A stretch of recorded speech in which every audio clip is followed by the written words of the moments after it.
નમસ્તે વિદ્યાર્થી મિત્રો, અગાઉના વિડીયોમાં આપણે અશ્વઘોષના જીવન વિશે માહિતી મેળવી, તો આપણે એમનો સમય જોઈ લઈએ. તો પ્રાસ્તાવિક અથવા તો પ્રસ્તાવના.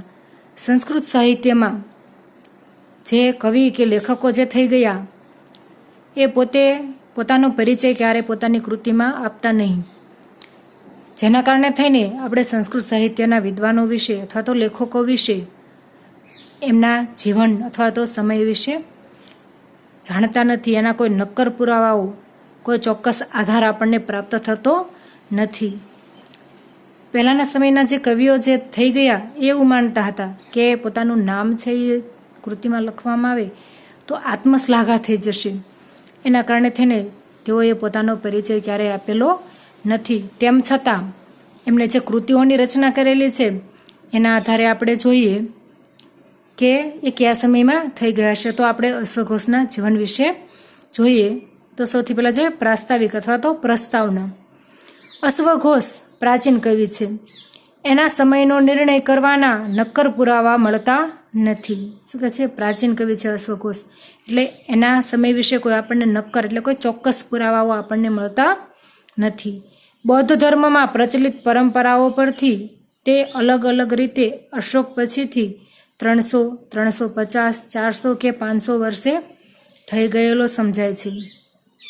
જે બૌદ્ધ ધર્મમાં પરંપરાઓ પ્રચલિત છે એના આધારે આપણે જોઈએ તો એ અશોક પછીથી 300, 350, 400 કે 500 વર્ષે થઈ ગયેલો સમજાય છે. પરંતુ અશ્વઘોષ ઈસવીસનની નજીકના કાળમાં થયો હોવાનું માની શકાય. આ અંગે આંતરિક અને બાહ્ય પ્રમાણો ઉપયોગી થાય છે. અહીંયા જે બૌદ્ધ ધર્મમાં પ્રચલિત પરંપરાઓ છે એને આધાર તરીકે લઈને અથવા તો એને જે કૃતિઓની રચના કરી છે એને આધારે આપણે જોઈએ ઈસવીસનની નજીકના સમયગાળાની અંદર આપણે એને મૂકી શકીએ. તેમાં પણ આંતરિક અને બાહ્ય પ્રમાણો ઉપયોગી બને છે. તો આપણે જોઈએ આંતરિક પ્રમાણ. તો પહેલું, અશ્વઘોષે વાલ્મીકી તથા વ્યાસનું ઋણ સ્વીકાર્યું છે. આ બંને મુનિઓના કાવ્ય ઈસવીસન પૂર્વે 3જી-4થી સદીની આસપાસના સમયમાં મુકાય છે. આ કાવ્યોની પ્રસિદ્ધિ પછીના સમયમાં અશ્વઘોષ થયો હોય. તો અહીંયા જુઓ કે વાલ્મીકી અને વ્યાસ જેને રામાયણ અને મહાભારતની રચના કરેલી છે, એટલે અહીંયા એવું શેના આધારે કહી શકાય કે વાલ્મીકી અને વ્યાસનું ઋણ સ્વીકાર્યું છે? કારણ કે એને જે કૃતિઓની રચના કરેલી છે એમાં જે ઉલ્લેખો મળે છે એના આધાર તરીકે લઈને કદાચ અશ્વઘોષે રચના કરી હોય કૃતિઓની, તો એના આધારે થઈને આ અટકળ બાંધવામાં આવી છે કે ઈસવીસન પૂર્વે 3જી કે 4થી સદીની આસપાસના સમયમાં આપણે આ બંને મુનિઓને મૂકીએ, વાલ્મીકી અને વ્યાસને, તો કાવ્યોની પ્રસિદ્ધિ પછીના સમયમાં અશ્વઘોષ એટલે કે રામાયણ અને મહાભારત જે વાલ્મીકી અને વ્યાસજીની રચના છે એની પ્રસિદ્ધિ થઈ ગયા પછી અશ્વઘોષ થયા હોવા જોઈએ. બીજું, કાલિદાસ અને અશ્વઘોષ વચ્ચે સાહિત્યિક દ્રષ્ટિએ ઘણું સામ્ય છે, પણ આ ઉપરથી કોઈ પણ નિર્ણય પર આવી શકાતું નથી. કારણ કાલિદાસનો જ સમય શંકાથી પર નક્કી થયો નથી. શું કે છે અહીંયા કે કાલિદાસ અને અશ્વઘોષ વચ્ચે સાહિત્ય દ્રષ્ટિએ સામાન્ય.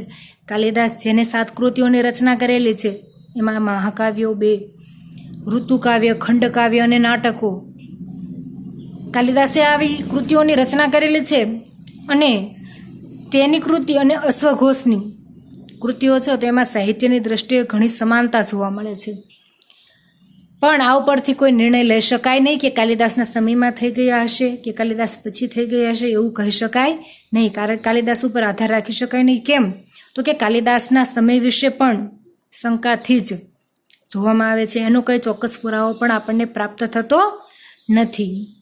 નંબર 3, અશ્વઘોષની કૃતિઓમાં નિરૂપાયેલા બૌદ્ધ ધર્મનું સ્વરૂપ, બ્રાહ્મણ ધર્મ પ્રત્યે કવિનું વલણ, સતી પ્રથાનું અસ્તિત્વ, માતાના નામ પરથી પ્રચલિત નામ વગેરે ઈસવીસનની પ્રથમ સદીમાં પ્રચલિત પરિસ્થિતિ સાથે સુસંગત છે.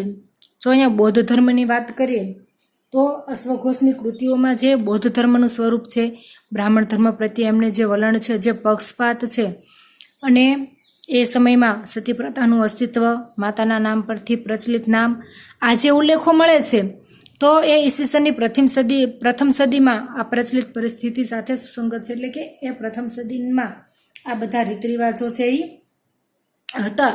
તો અહીંયા એ કૃતિઓમાં જે ઉલ્લેખો મળે છે, જે વિગતો મળે છે, એના આધારે ઈસવીસનની પ્રથમ સદીમાં જે એ બધી વિગતો છે એ ઈસવીસનની પ્રથમ સદીમાં પ્રચલિત હતી.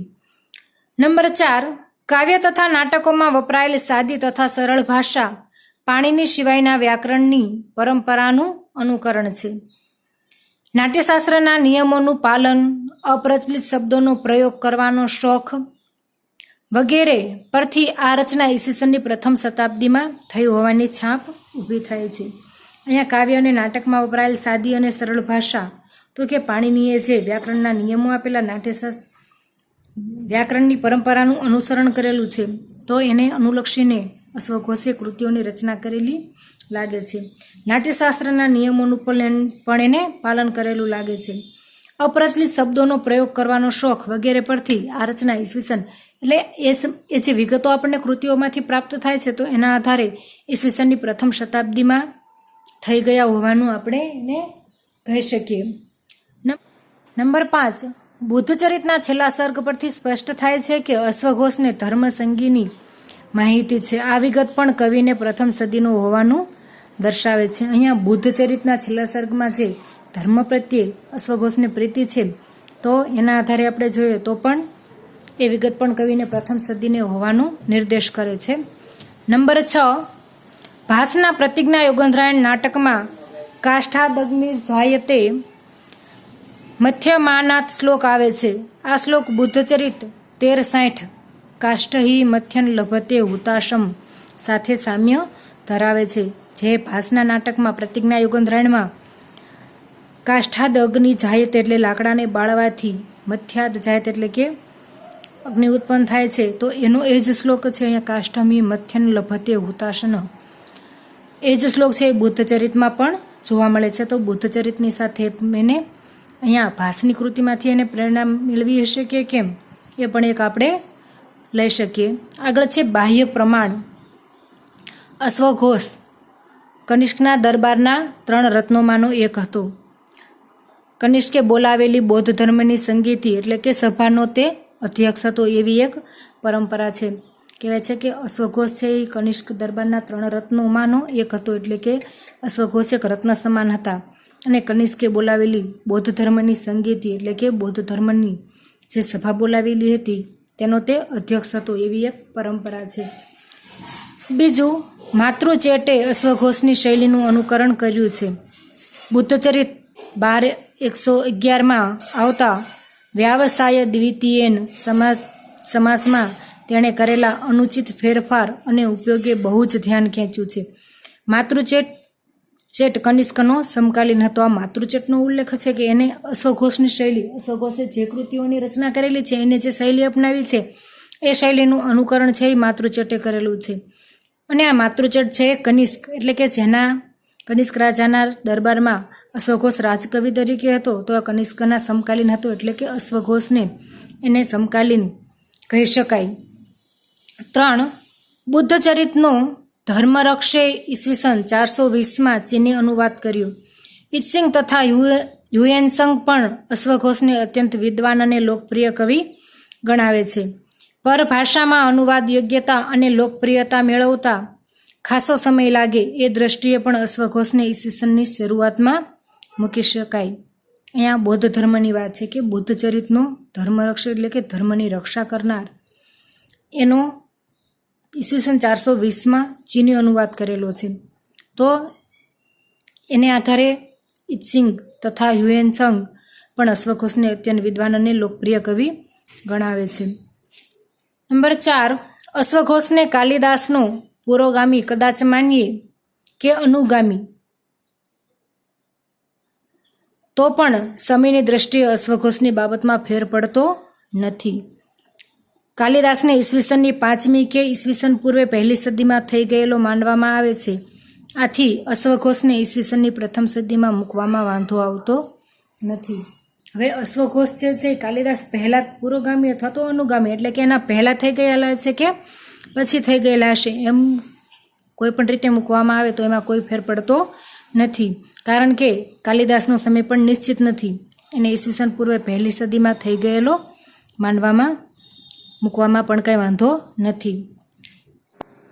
નંબર 5, સારીપુત્ર પ્રકરણની પ્રાપ્ત થયેલી હસ્તપ્રતના અક્ષરના મરોડ કુષાણ વંશના કનિષ્ક કે હુવિસ્કના સમયના છે તેમ શિલ્વાલેવી માને છે. આ બધા ઉપરથી એમ મનાય કે તે કનિષ્કનો સમકાલીન હોવો જોઈએ.